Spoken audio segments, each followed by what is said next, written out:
Hello guys, umeze mute? Umuhungu wanyu Left Hand ugarutse. Nanone tuje muri mining noneho ya StarX. Nari maze iminsi mba video za Intel Link.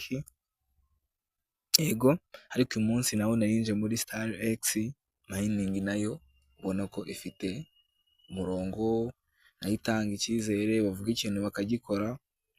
Yego, iri ku murongo.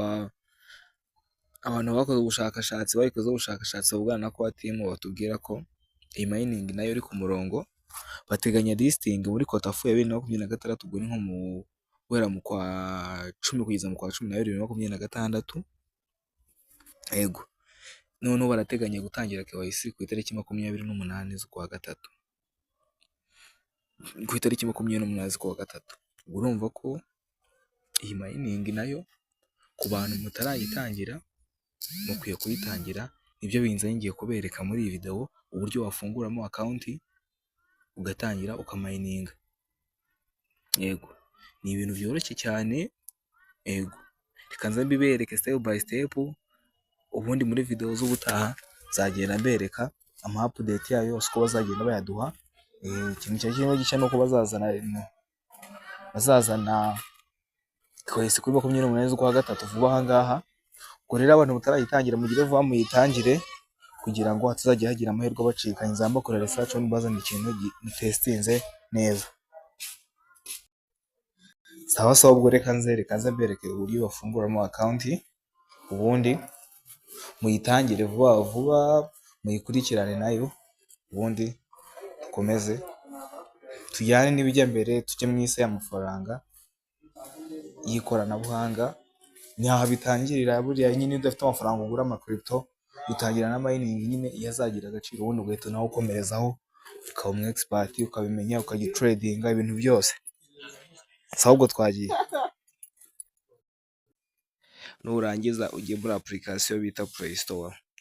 Ndakeka ko mwese Play Store muyizi, nta na downloadingira ama application. Uhita uza uyijyeho. Nurangiza kuyijyaho uhita ujya ahantu basacingira. Ahantu basacingira nyine bashakira application. Nurangiza uhita uza wandikemo StarX network. Kaze mbibere ku buryo babyandika. Kuri byanditse niko uri bubyandike. Iyi application y'ingiyi ifite kano kamenyetso y'ingiyi nzinza y'akazeru. Iriya niyo uri bu downloading. Urayitwa ahantu handitse install, urabona ko nyine amaze kuyinstallinga nyine. Nurangiza nusoza kuyinstallinga, ikiri buhita gikurikiraho uraza kuyifungura. Urakanda handitse open, uyifungure, tegereze gato irahita ifunguka. Nta gitindi nagenda neza. Noneho niba uje gufungura account rero twanarira register, niba uri bwa mbere uje kuyikora. Register niho uri bukande, tegereze gatoya cyane. Utegereze gatoya, bahita bakuzana ahantu hameze gutya. Ahantu uri bwandike ngo full name. Full name ni amazina yawe ari kwiranga muntu mbibabwire.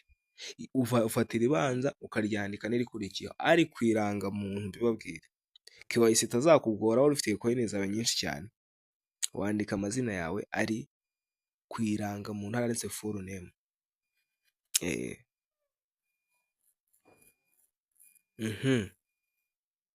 Hano wenda nitwa Tuyishime Patrick. Nitwa Tuyishime Patrick. Hano wenda hano hasi username uhita ushyiramo akazina nyine ushatse wita. Njye hano neka nitwe Left Tekerwa izina wita. Hano kuri referral code cyangwa invite code urandikamo jambo Fabrice. Iri ngiri nabashyira hano kuri screen. Mu nyuguti ntoya. Zose ari inyuguti ntoya. Nurangiza hano hasi kuri email. Kuri email uhita wandikamo email yawe nyine. Email yawe ujye wandikamo email ukoresha utazibagirwa, ku buryo igihe cyose wakwibagirwa password wayikoresha wongera ubona password yo muri application. Nurangiza iyo email uyandikemo, uhita uza hano hasi wandikemo password mo murabibona.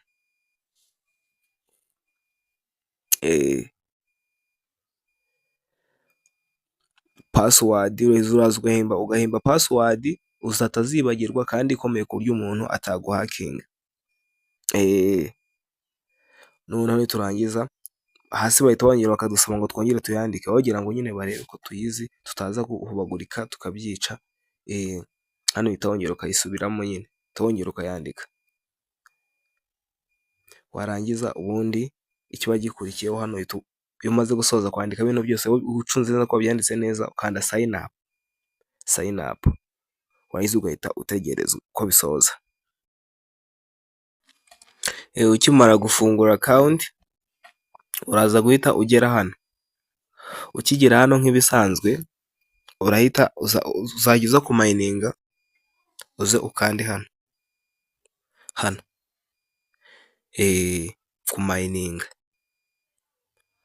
Noneho amasaha 24 ariko yashize, hano bazajya bakwereka ko hano hantu wahakanda ukamayininga hano.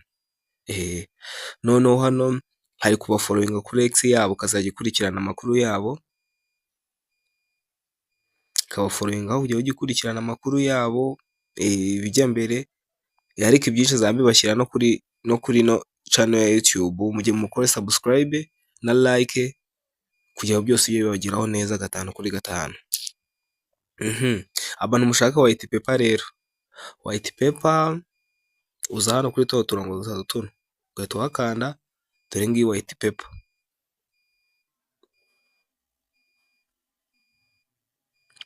Warangiza ugategereza gatoya gafunguka, dore ngiyi ukayizamura ukayisoma neza ibyo ari byo, ukabisoma ukabyumva neza, ubundi ugakora ibintu neza wumva. Ariko ibyinshi zagenda mbibahereza byose. Nka hano coin bayita STRX, hano bafite total supply ya miliyoni 90. Chain yabo ibarizwa muri Binance Smart Chain contract address, kugira ngo uhuze niyo chain, dore ngi address ukoresha. Bino byose urabisoma nta kibazo, niba uzagenda bibanyuramo mbibabwira nta kibazo. Noneho ushaka gutumira nk'umuntu urazana handitse ngo invite your friend. Hano urabona ko ari referral code yanjye. Iyi referral code yanjye niyo uri buze kwinjiriraho, Fabrice mu nyuguti ntoya. Iyi ndayishyira muri comment, muri description na hano kuri video yanditseho, umuntu uje kwinjira arayibona ayinjiriraho, kugira ngo iyo utinjire kuri code ntago baguha bonus. Niyo mpamvu njye bampa bonus nawe bakayiguha. Ndizera neza ko urimo urabyumva neza. Iyo umuntu yakwinjiraho baguha bonus nawe bakayimuha, ariko iyo winjiye nta referral code winjiriyeho nta bonus baguha. Rero mu mining murabona ko nyine imaze kugira coin 608, murabibona. Namwe mu mining vuba tugire nyinshi, ubundi izajye ku isoko dufite coin nyinshi kuburyo tuze dukuramo amafaranga menshi cyane. Sawa rero muyitangire kano kanya. Ugira ikibazo cyandike muri comment cyangwa nyandikire kuri nimero mba nasizeho kuri screen, mbe nagira ubufasha muhereza. Sawa turi kumwe, ciao.